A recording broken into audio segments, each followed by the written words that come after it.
आज एक गोटे सांघातिक अभियोग होमर राज्य स्वास्थ्य और सांसद व्यापार मंत्री मुकेश महाली ना मिछ जाति सर्टिफिकेट देथिबा बोली गुरुतर अभियोग आसी।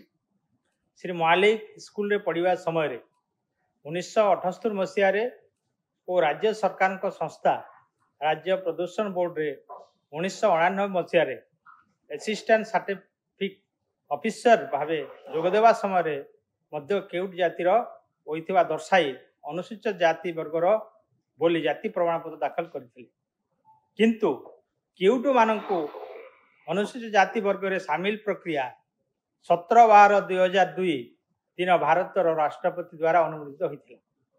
एटी प्रश्न उठे, जदि केउट वर्ग लोकन को अनुसूचित जाति रे 2002 मसीह शामिल करागला ताले श्री महाली पूर्वर अनुसूचित जातिर बोली प्रमाणपत्र दाखल करथिले।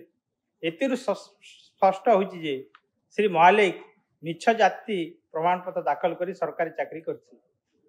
श्री महाली विरोध रे आरडीसी निकट रे अभियोग हेबा परे यार तदंत करी रिपोर्ट दाखल पाए विभागीय अधिकारी को निर्देश दिए।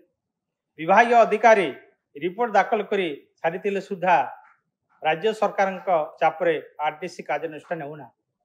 तेणु जड़े मिथ्या जातिगत प्रमाणपत्र दे सरकारी चाकरी हासिल करिथिबा श्री महाली को तुरंत मंत्रिमंडल इस्तीफा दियंतु अथवा मुख्यमंत्री तांको तुरंत मंत्रिमंडल बहिष्कार करंतु बोली आमे बिजु जनता दल दाबी करूँ।